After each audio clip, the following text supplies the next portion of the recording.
How NASA lost the most important footage in human history. In 1976, a young NASA intern named Gary George walked into a government surplus auction with less than $220 in his pocket.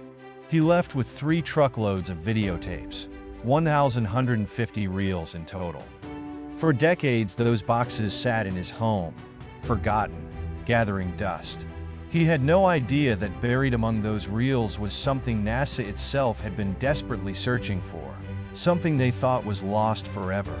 The original unprocessed footage of humanity's first steps on the moon. The question that haunts us isn't just how did we lose it, it's why does the answer feel so wrong? We're talking about the grainy black and white images that 650 million people watched on July 20th. The images that defined a generation. The proof of our greatest technological triumph. And NASA recorded over them. Like taping your kid's birthday party over your wedding video. But here's where it gets interesting. The official story has holes. Big ones. And those holes lead to questions that NASA has never fully answered. First, let's be clear about what was lost. Because this detail matters. When Neil Armstrong and Buzz Aldrin were on the lunar surface, they transmitted video back to Earth using something called slow scan television, or SSTV. This was a special format designed to work with the limited bandwidth available from the moon. The video was high quality for its time, far better than what most people saw on their televisions. Here's the thing. That SSTV signal couldn't be broadcast directly to American homes. It was incompatible with regular TV standards. So as the signal arrived at 3 ground stations, one in Australia, one in California, and one in Spain, engineers had to convert it in real time to a format that could be broadcast. They did this by literally pointing a TV camera at a monitor displaying the slow scan image and recording that. Think about that.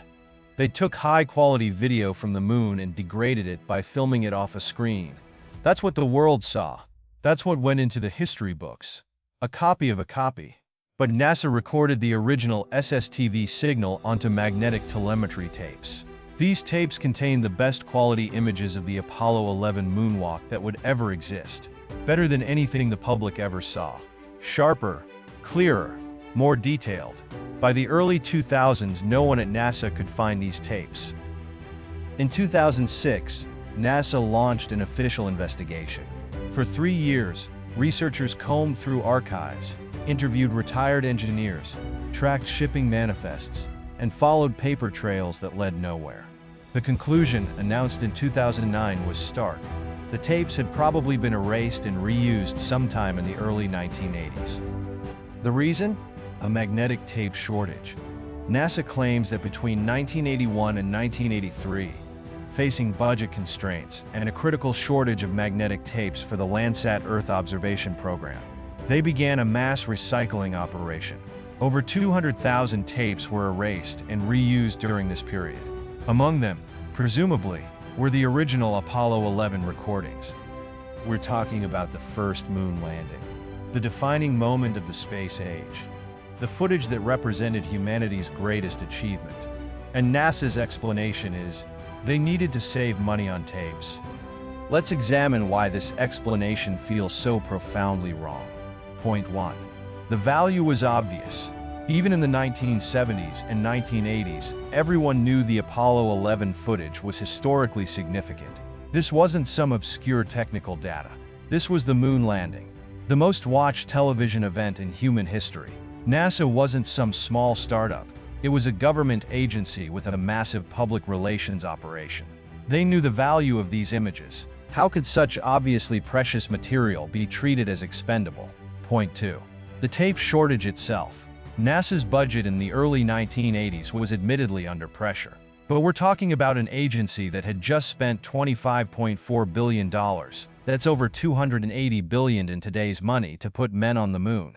A few $1,000s worth of fresh magnetic tapes to preserve the most important footage ever recorded? That's a rounding error. Computer tapes weren't gold bullion. They weren't unobtainium. You could buy them, even during a shortage. Even with budget cuts, NASA could have protected these specific tapes, but they didn't. Point 3. No one noticed. Here's what really strains credibility. No one apparently noticed or objected as the Apollo 11 tapes were being erased. Think about the chain of decisions required. Someone had to retrieve these tapes from storage. Someone had to authorize their erasure. Someone had to physically place them in a machine and press the button that would destroy them forever. At no point did anyone say, "Wait, aren't these the moon landing tapes?" Either there was a catastrophic failure of institutional memory, or the tapes were never properly labeled, or something else happened. Point 4. The paper trail vanished.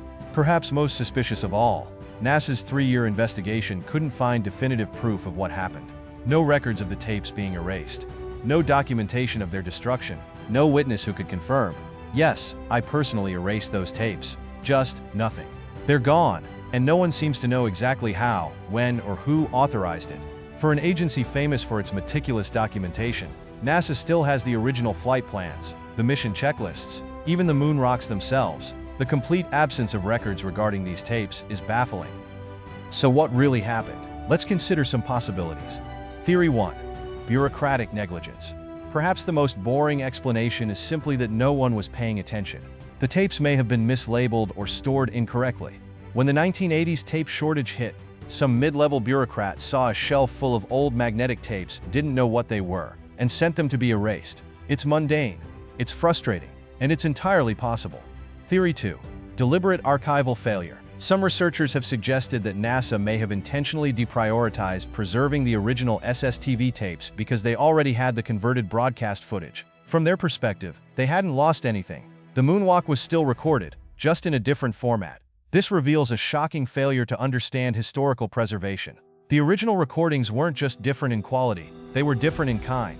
They were primary sources. They were irreplaceable. Theory 3. The tapes were never at NASA. Here's a darker possibility. Maybe the tapes were lost long before the 90s. Maybe they were never properly archived in the first place. Maybe they were damaged, misfiled, or stolen decades earlier, and the tape shortage story was simply a convenient explanation that covered up an even more embarrassing truth. NASA's inability to find records of their destruction could support this theory. If you don't know when or how something disappeared, blaming a mass tape recycling program is a plausible cover story. Now we come to the most extraordinary twist in this story. Remember Gary George, the NASA intern we mentioned at the beginning? In 1976, he bought those 1,150 reels at a government auction for $217.77. He sold most of them to TV stations for pocket change, but 3 of them he kept. They sat in his home for 43 years. George didn't know what was on these tapes. The labels were cryptic. Apollo 11, EVA. July 20th of 1969 reel. Win23. EVA stands for Extravehicular Activity, spacewalk terminology. But without specialized equipment, he couldn't play them. In 2008, when NASA announced it was searching for the missing Apollo tapes, George began to wonder, could his mysterious reels be significant? He reached out to NASA. After examination, they determined that George's tapes weren't the original SSTV recordings that NASA had lost, but they were something almost as valuable. High-quality broadcast copies made at the NASA Mission Control Center. These tapes showed the best version of the converted footage that had ever been recorded, before additional generational loss occurred. They were clearer and sharper than almost anything in NASA's official archives. In 2019, those 3 tapes sold at Sotheby's auction for $1.18 million. Let that irony sink in. A college intern bought NASA's own historical footage at a government surplus auction for $208 because NASA was selling off old tapes to save money. And he held on to them for decades while NASA searched in vain for the originals they had erased. The tapes are now owned by Ripley's Believe It or Not, and are on display in Orlando. You can go see them. You can see the footage that NASA threw away, rescued by accident, and bought back in a sense for millions. George's tapes weren't the only survivors. NASA's restoration project in 2009 managed to compile the best remaining footage from multiple sources. They enhanced and restored images from broadcast recordings, kinescopes, and various archive copies. The result, released on the 40th anniversary of the moon landing, is better quality than what the public saw in 19. So what did we actually lose when those original tapes were erased? We lost detail. We lost clarity. The SSTV format captured far more information than the broadcast conversion. There might have been clearer views of Armstrong's first step, sharper images of Aldrin descending the ladder, better shots of the experiments they set up on the lunar surface. We lost an artifact. The tapes themselves were historical objects, physical media that had recorded the signals coming directly from the moon. They were museum pieces, destroyed before anyone thought to put them in a museum. But most of all, we lost certainty. And in losing certainty, we fed doubt. Here's the cruel irony. NASA's negligence in protecting these tapes has actually fueled moon landing conspiracy theories. When the average person hears that NASA lost or erased the original footage of the moon landing, it sounds suspicious. It sounds like evidence of a cover-up. It's not. The moon landing happened. We have thousands of photographs, hours of additional footage, hundreds of pounds of moon rocks, and testimony from thousands of people who worked on the program. The loss of these specific tapes doesn't cast doubt on the mission itself, but it does cast doubt on NASA's institutional competence. And in an era of declining trust in scientific institutions, that matters.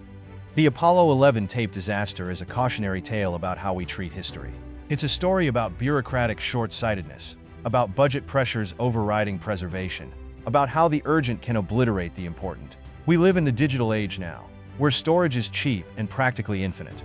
We take billions of photos. We record everything. The idea of erasing something to reuse the tape seems absurd. But we face the same pressures.